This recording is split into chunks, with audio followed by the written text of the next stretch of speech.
In the last video, we have seen that is the kinematics of circular motion. Okay, uh, in circular motion, we have seen the angular velocity, angular acceleration, its units, all these things. And similarly, for the linear motion, we have seen the linear velocity, its formula, its units, linear acceleration, formula, unit. Now the next topic is we find out the relation between the linear velocity and the angular velocity. Here we find out in the 11th class we derive this equation. We find the relation between the linear velocity and the angular velocity. We find that is v is equal to r omega in a scalar form, and in vector form we can write that is v is equal to omega cross r. This is the vector notation here, vector form. Okay, now here we have to find out the direction of the angular velocity. Angular velocity in your book, this is given. Compare these notes and the book and then understand this topic. Okay, now to find out the direction of angular velocity, we use the right hand thumb rule. All of you know the right hand thumb rule. If this is an object which is performing in a circular motion in a anti-clockwise direction, whenever particle is performing circular motion in an anti-clockwise direction, that theta is the angular displacement and omega is the angular velocity. Okay, we have to find out the direction of this angular velocity. So if we consider this is a right hand, that is the particle is moving in this direction, that is anti-clockwise direction. The thumb indicates the direction of the angular velocity. Okay, but if the particle is moving in an anti-clockwise sense like this, then the direction of the angular velocity is in a downward direction. In this way we can find out the direction of the angular velocity. Okay, means whenever particle is moving in an anti-clockwise direction, the direction of the angular velocity, it is in upward direction. And if the particle is moving in a clockwise direction, the direction of the angular velocity, it is in a downward direction. Okay, but then we must know some terms, that is what is time period, frequency, and the relation between them we have to find out. We know that time period, it is denoted by capital T. It is nothing but it is the time taken by an object to complete one revolution.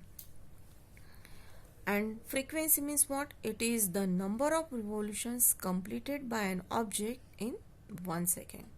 We know the relation between them, that is n and t, frequency and time period, that is n is equal to 1 by t. We use this formula whenever we solve some numericals. Next topic, we have to study what are the types of circular motion.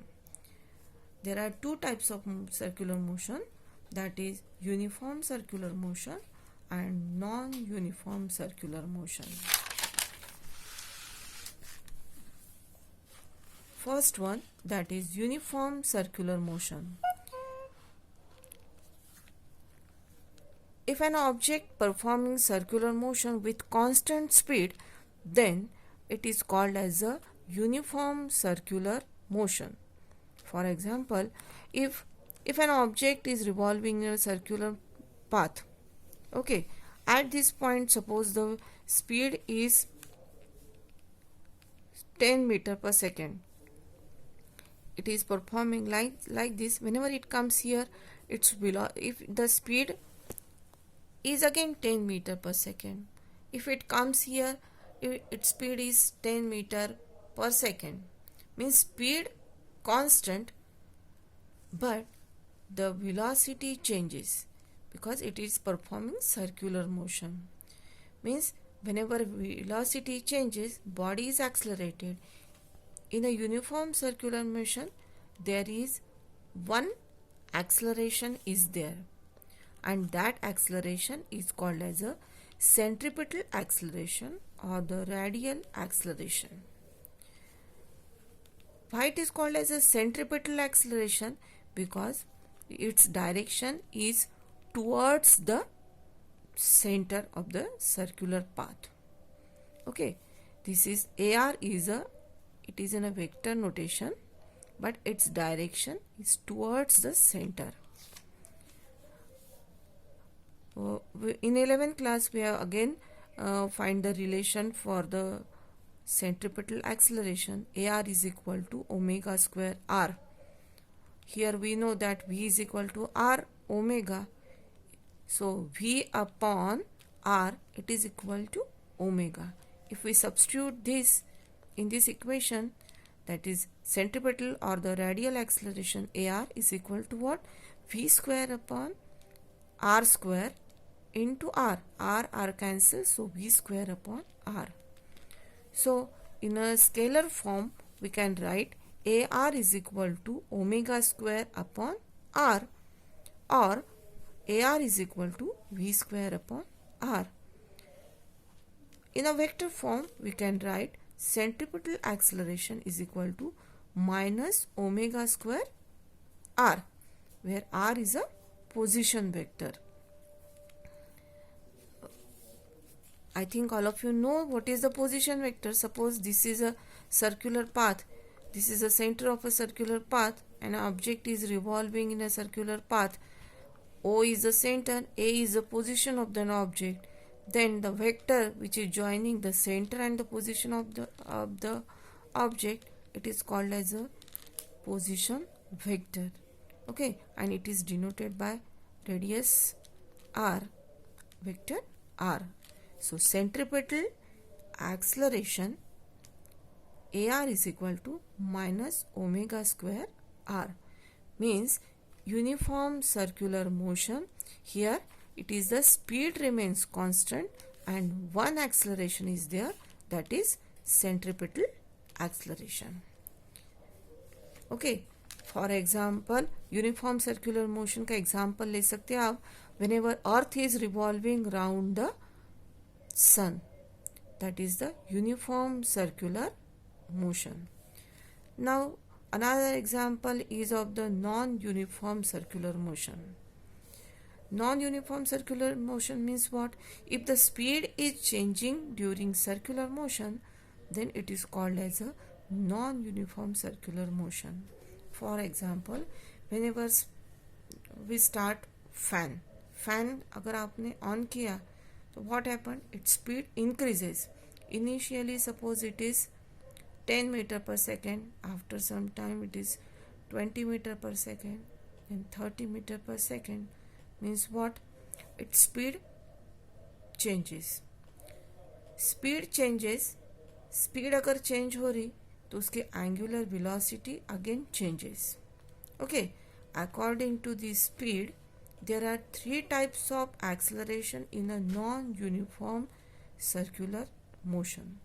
First one, that is the centripetal acceleration. Okay, that is AR is equal to omega square R, or AR is equal to V square upon R. Again, another acceleration, that is tangential acceleration is there. This tangential acceleration is due to the change in the magnitude of the tangential velocity. अगर velocity की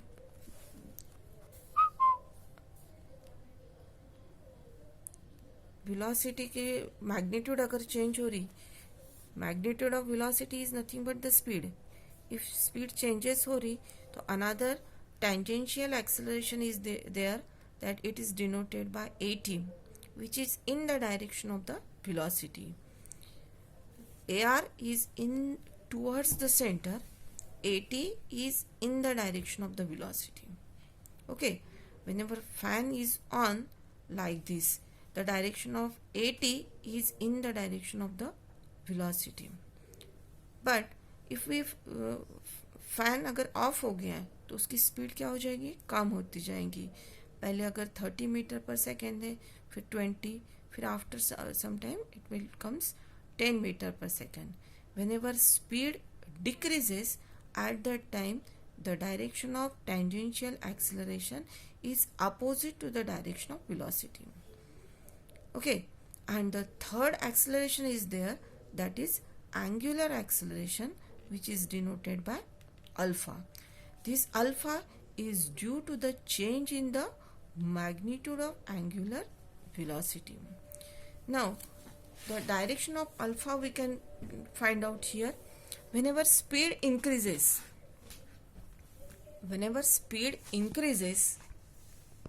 what happened? Speed increases. This is the circular motion. This is the direction of the angular velocity in upward direction by the right hand thumb rule. That speed increase हो रही, at that time the angular acceleration की speed is in the same direction. Speed increase हो रही and if the okay, it is in the same direction. Okay, if the particle is performing, it is in a clockwise direction, the direction of the angular velocity, it is in a downward direction. Same is the direction of angular acceleration. Okay, now if the particle speed is decreases, if it is revolving in a circular anti-clockwise direction, the direction of angular velocity, it is in upward direction, but the direction of angular acceleration, it is in the downward direction. If the particle is rotating in a clockwise direction, the direction of angular velocity, it is in a downward direction, but direction of angular acceleration, it is in upward direction.